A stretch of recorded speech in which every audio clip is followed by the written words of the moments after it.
પાલોપાટ સોસાયટીમાં અમે રહીએ છીએ. અમારી પાછળ કૃપા રેસિડેન્સી ફ્લેટ છે.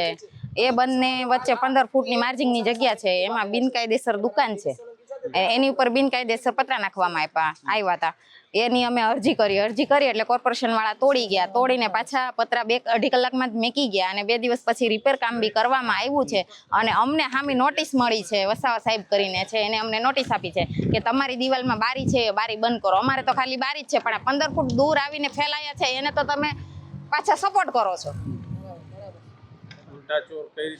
આ તો એવું છું કે ઉલટા ચોર કોટવાલ કોડાતે. અરજદારને તમે સામી નોટિસ આપો છો. આવું કોર્પોરેશન છે. અને શું થયું હતું બાંધકામ તરત કેટલા કલાકમાં આવી ગયું? અઢી કલાકમાં પાછા આવી ગયા પતરા અને બધી એંગલો ને પાછું મૂકી ગયા ટેમ્પો લઈને. કોનું ઘર છે ને? બાબુભાઈ જેબલિયાનું ફ્લેટમાં નામ બોલે છે, એનું ઘર છે ને ભાડુત રહી છે કૃષ્ણાબેન પટેલ કરીને. કેટલા વર્ષ? એ લગભગ 10-15 વર્ષથી અમે અહીંયા ભાડે સોસાયટીમાં રહેતા ને ત્યારની એ બૈરી દેખાય છે, ત્યારની રહી છે. શું કોણ રહે છે? એ બેન એકલા જ દેખાય છે. કેવી ધમકી મારે?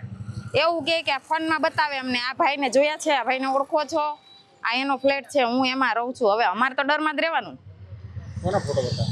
કોઈ બાબુભાઈ જેબલિયા કરીને છે. અમને તો ખબર ય નહોતી કે આ ભાઈ કોણ છે. અમે ફ્લેટમાં અમને એમ કે એનું જ નામ લખેલું છે, પણ આ તો કોઈ ગામ રહી છે અને કોઈ ભાજપના કાર્યકર્તા છે. હવે આપણે તો બહુ આમાં આગળ માહિતી નથી. જે હતું એ તમને જાણ કર્યું. ત્યારે જ ન્યૂઝરૂમ ગુજરાતની યુટ્યુબ ચેનલને સબસ્ક્રાઇબ કરો અને ઇન્સ્ટાગ્રામ અને ફેસબુક પર ફોલો કરો. અપડેટ રહો, સત્યની સાથે રહો.